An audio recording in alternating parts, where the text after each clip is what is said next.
2001년 일본. 한 가족이 집안에서 흔적도 없이 사라졌습니다. 문은 잠겨 있었고 집안에는 생활의 흔적이 그대로 남아 있었지만 정작 가족의 행방은 어디에도 없었습니다. 이 사건은 단순한 실종일까요? 아니면 누군가에 의해 벌어진 일일까요? 지금까지도 그들이 왜 사라졌는지조차 명확하게 밝혀지지 않은 채 미스터리로 남아 있습니다. 하지만 이것이 끝이 아닙니다. 그보다 훨씬 이전 일본 전역을 뒤흔든 또 하나의 사건이 있었습니다. 경찰을 믿고 따랐던 단 한순간 무려 3억 엔이 눈앞에서 사라져버린 사건. 치밀하게 계획된 범행, 그리고 완벽에 가까웠던 실행. 수많은 단서가 있었음에도 불구하고 결국 사건의 핵심은 끝내 밝혀지지 않았습니다. 그리고 또 하나. 새해를 앞둔 어느 겨울밤 평범한 일상을 보내던 한 가족이 집안에서 참혹한 사건의 희생자가 됩니다.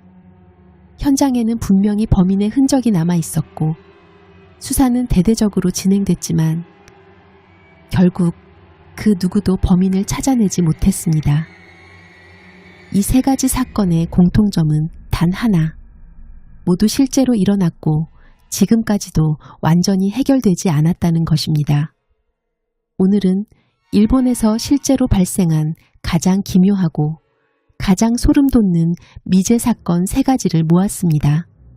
단서가 있었음에도 진실에 도달하지 못한 이유는 무엇이었을까? 그리고 이 사건들 뒤에 숨겨진 이야기는 과연 무엇일까요? 지금부터 그 이야기를 시작합니다. 2001년 일본. 한 가족이 흔적도 없이 사라집니다. 집 안에는 생활 흔적이 그대로 남아 있었고 귀중품도 그대로였습니다. 그런데 사라진 것은 단 하나. 가족 4명과 그들이 타고 나간 자동차였습니다. 장소는 일본 히로시마현의 한 조용한 마을. 이곳에는 아버지, 어머니, 딸, 그리고 할머니가 함께 살고 있었습니다. 평범한 일상, 평범한 가족이었습니다. 이웃들과도 문제없이 지내던 조용한 가정이었습니다. 하지만 어느 날 이 가족은 아무런 예고도 없이 완전히 모습을 감춥니다. 연락도 없고 목격도 없습니다. 그날 이후 이 가족을 봤다는 사람은 단 한 명도 없었습니다. 며칠이 지나도 돌아오지 않자 이웃들은 이상함을 느끼고 경찰에 신고합니다. 경찰이 집 안을 조사했을 때 이상한 점이 발견됩니다. 집 안은 너무나 평범했습니다. 지갑, 귀중품, 여권 모두 그대로였습니다. 급하게 떠난 흔적도 없고 누군가 침입한 흔적도 없었습니다. 마치 잠깐 외출한 것처럼 보였습니다. 하지만 그 잠깐은 끝내 돌아오지 않았습니다. 그리고 한 가지 더. 아버지의 자동차 역시 사라져 있었습니다. 가족과 함께 차도 사라진 것입니다. 그렇다면 이 가족은 왜 아무 준비도 없이 차를 타고 나간 걸까요? 경찰은 대대적인 수색을 시작합니다. 주변 도로와 산, 그리고 저수지까지 샅샅이 뒤졌습니다. 인근 지역은 물론 차량이 이동했을 가능성이 있는 경로까지 추적했습니다. 하지만 차량도 가족도 어떤 단서도 발견되지 않았습니다. 시간이 흐르면서 이 사건은 점점 미스터리로 남게 됩니다. 그리고 약 1년 후 한 댐에서 수상한 물체가 발견됩니다. 물속 깊이 잠겨있던 자동차 한 대였습니다. 처음에는 단순한 사고 차량처럼 보였습니다. 하지만 차량을 인양하는 순간 상황은 완전히 달라집니다. 그 차는 실종된 가족의 차량이었습니다. 그리고 차 안에는 사라졌던 가족 4명이 모두 발견됩니다. 1년 동안 흔적도 없이 사라졌던 가족이 그대로 차 안에서 발견된 것입니다. 하지만 이 사건은 여기서 끝나지 않았습니다. 조사 결과 외상은 없었고 범죄 흔적도 없었으며 유서도 발견되지 않았습니다. 차가 왜 댐으로 들어갔는지, 그날 밤 무슨 일이 있었는지 아무도 설명하지 못했습니다. 그날 밤 이 가족은 어디로 가려고 했던 걸까요? 왜 아무런 준비도 없이 갑자기 떠났던 걸까요? 사고였을까요? 아니면 스스로 선택한 일이었을까요? 혹은 우리가 모르는 다른 이유가 있었던 걸까요? 그 차가 어둠 속 댐으로 들어가던 순간 차 안에서는 과연 어떤 일이 있었을까요? 1968년 일본. 경찰을 믿은 단 한순간 3억 엔이 사라졌습니다. 기묘한 미드나잇 이야기. 오늘은 50년 넘게 미제로 남은 일본의 3억 엔 강탈 사건 이야기입니다.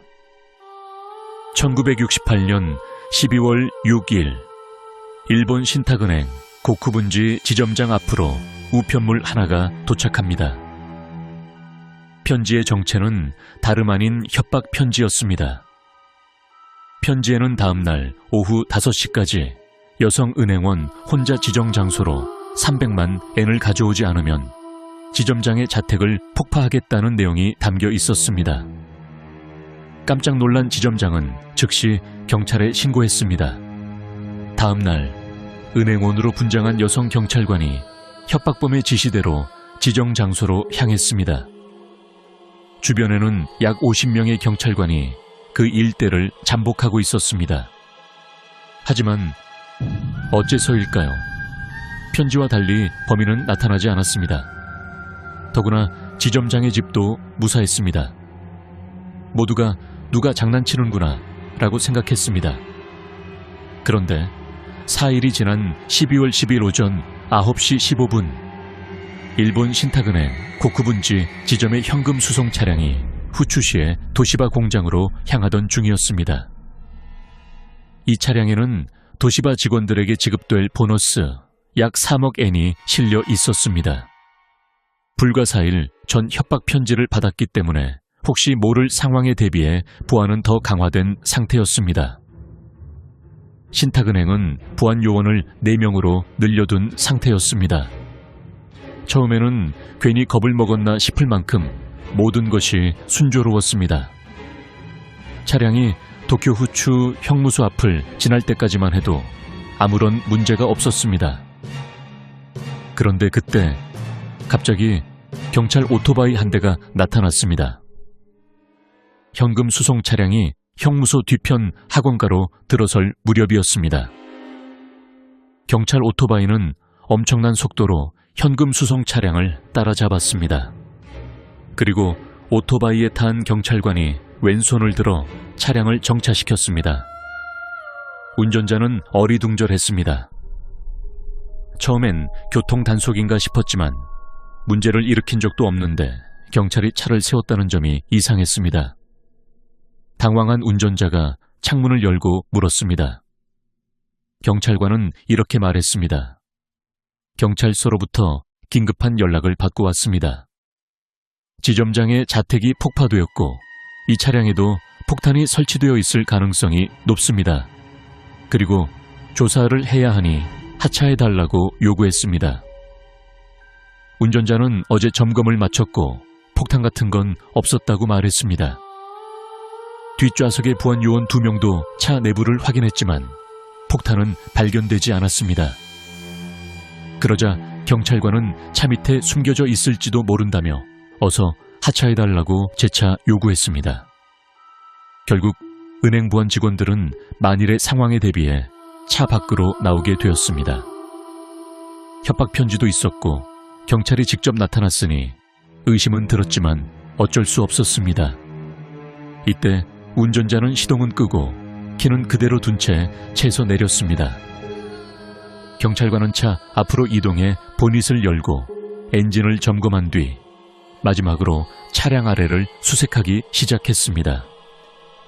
지켜보던 은행 직원들도 긴장하고 있었습니다. 정말로 점검하는 모습을 보니 진짜 경찰 같았고, 나흘 전 협박 편지 때문에 실제로 폭탄이 있을지도 모른다는 생각이 들기 시작했습니다. 그 즈음 경찰관은 차량 아래로 완전히 들어가 수색을 이어갔습니다. 그리고 그 순간 차량 아래에서 흰 연기와 붉은 불꽃이 피어오르기 시작했습니다. 경찰관은 소리쳤습니다. 정말 폭탄이 있어. 곧 폭발한다. 빨리 도망가. 4명의 보안 요원은 급히 차량에서 떨어져 도망쳤습니다. 은행 직원들은 약 100m 떨어진 민가 쪽으로 서둘러 대피했습니다. 한 보안 요원은 뒤따라오는 차량들에게 위험을 알리기 위해 도로 위에서 차들을 세우기도 했습니다. 또 어떤 운전자는 연기가 나는 것을 보고 소화기를 가져오려 했습니다. 그 사이 경찰관은 현금 수송 차량 운전석에 올라탔습니다.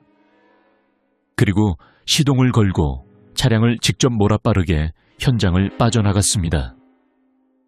이 모든 일은 불과 3분 만에 벌어진 일이었습니다. 은행 보안 직원들은 차를 몰고 떠나는 경찰관을 보며 폭발 위험을 혼자 감수하려는 용감한 경찰관이라고 생각했습니다. 하지만 이상했습니다. 폭발이 일어날 시간이 충분히 지났음에도 차량에서는 여전히 약한 불꽃과 연기만 있을 뿐 폭발은 일어나지 않았습니다. 차는 점점 멀어져 시야에서 사라졌습니다. 그리고 남겨진 오토바이를 자세히 보니 경찰 차량이 아니었습니다. 그제서야 보안 요원들은 깨닫습니다. 방금 전 3억엔을 도둑 맞았다는 사실을. 대체 어떻게 된 일일까요? 이미 눈치채셨겠지만 경찰관으로 보였던 그 남자는 사실 경찰로 위장한 협박범이었습니다. 그는 차량 아래로 들어가 미리 준비한 연막탄을 터뜨린 뒤 폭탄이 있는 것처럼 연출하고 대피를 유도했습니다. 그리고 차량을 안전한 곳으로 옮기는 척하며 그대로 탈취한 것입니다. 약 10분 뒤 상황을 파악한 은행 측은 급히 경찰에 신고했지만 범인은 이미 유유히 현장을 벗어난 뒤였습니다. 당시 3억엔은 역대 최고 규모의 현금 절취 사건이었습니다. 현재 가치로는 약 20억 엔, 한화로 약 200억 원에 달하는 거액이었습니다. 하지만 경찰은 방심했습니다. 증거가 많다는 이유로 초동 수사에서 치명적인 실수를 저질렀습니다. 현장을 보존하지 않고 증거를 함부로 만지거나 훼손했고 결국 가장 중요한 지문 확보에도 실패하고 말았습니다. 도난 차량은 약 4개월 뒤 현장에서 5km 떨어진 곳에서 발견되었지만 현금은 모두 사라진 뒤였습니다. 이후 한 19세 청년이 용의자로 지목되었지만 결과적으로 무혐의였고 그는 경찰 압박에 시달리다 스스로 생을 마감했습니다. 수사는 점점 혼란에 빠졌고 목격자 진술과 몽타주, 대규모 수사에도 불구하고 범인은 끝내 잡히지 않았습니다. 이 사건에는 무려 17만 명의 경찰이 동원되었고 11만 명이 조사를 받았습니다. 하지만 결국 1975년 공소시효가 만료됩니다. 이 사건은 완전 범죄로 남게 되었습니다. 이후에도 수많은 자칭 범인들이 나타났지만 경찰이 알고 있는 집회 일련 번호와 일치하는 사례는 단 한 건도 발견되지 않았습니다. 결국 이 돈은 지금까지도 어디에 있는지 알 수 없습니다. 이 사건 이후 일본은 현금 수송 방식을 대폭 개선하게 됩니다. 계좌 이체가 일반화되고 전문 경비 인력이 투입되기 시작했습니다. 그렇다면 이 완벽한 범죄를 저지른 범인은 과연 누구였을까요? 그리고 그는 지금 어디에서 무엇을 하고 있을까요? 50년 넘게 미제로 남은 일본 3억 엔 강탈 사건. 오늘 이야기는 여기까지입니다. 오늘은 전대미문의 일가족이 몰살된 미제 사건, 세타가야구 살인 사건에 대한 이야기입니다. 새해를 코앞에 둔 2000년 12월의 마지막 날, 일본 세타가야구 가마소시가야에 살고 있던 하루코 씨는 옆집에 사는 41세의 딸 야스코에게 전화를 걸었습니다. 하지만 전화를 받지 않습니다. 평소라면 딸이나 8살의 손녀가 바로 받았을 전화. 몇 번을 걸어도 연결되지 않았습니다. 왠지 모르게 불안해진 하루코 씨는 급하게 옷을 챙겨 입고 딸의 집으로 향하게 됩니다. 그리고 익숙하게 현관문을 연 순간 강하게 퍼지는 피비린내에 그녀는 반사적으로 코를 틀어막습니다. 그 순간 심장이 급하게 뛰기 시작하고 집 안으로 들어간 순간 1층 계단 아래에서 피를 흘린 채 쓰러져 있는 사위 미키오 씨를 발견하게 됩니다. 하얗게 질려버린 하루코 씨는 집 안을 확인하던 중 딸 야스코와 손녀 니나 그리고 손자 레이까지 이미 싸늘하게 식은 상태로 발견하게 됩니다. 과연 이 가족에게는 무슨 일이 있었던 걸까요? 참고로 이 사건은 아직까지 범인이 잡히지 않은 미제 사건입니다. 지금부터 이어지는 내용은 현장과 증거를 바탕으로 경찰이 추론한 결과입니다. 피해자 야스코와 미키오는 부부였고 딸 리나와 아들 레이를 둔 평범하고 안정된 가정이었습니다. 사건이 일어난 12월 30일 역시 이들은 평소와 다름없는 하루를 보내고 있었죠. 하지만 그날 밤 범인은 밤 11시에서 자정사이 2층 욕실 창문을 통해 침입합니다. 가장 먼저 마주친 것은 아들 레이였습니다. 범인은 레이를 목 졸라 살해합니다. 이때 소리를 듣고 1층에 있던 아버지 미키오가 급히 2층으로 올라옵니다. 그리고 계단에서 범인과 격렬한 몸싸움이 벌어집니다. 하지만 흉기를 든 범인을 막기엔 역부족이었습니다. 미키오는 결국 치명상을 입고 쓰러집니다. 이 과정에서 범인 역시 자신의 칼에 찔려 부상을 입었고 칼은 부러지게 됩니다. 범인은 부러진 칼을 들고 사다리를 이용해 다시 위층으로 올라갑니다. 소란을 듣고 깬 아내 야스코와 딸 리나는 도망치려 했지만 이미 늦은 상황이었습니다. 칼이 망가진 상태였기 때문에 한 번에 살해하지 못했고 범인은 다시 주방으로 내려가 다른 칼을 찾습니다. 그 사이 두 사람은 도망치려 했지만 결국 범인과 마주치게 되고 잔혹하게 살해됩니다. 이렇게 해서 단 1시간 만에 일가족 4명이 모두 목숨을 잃게 됩니다. 하지만 이 사건의 진짜 기묘한 점은 그 이후였습니다. 범인은 현장을 떠나지 않았습니다.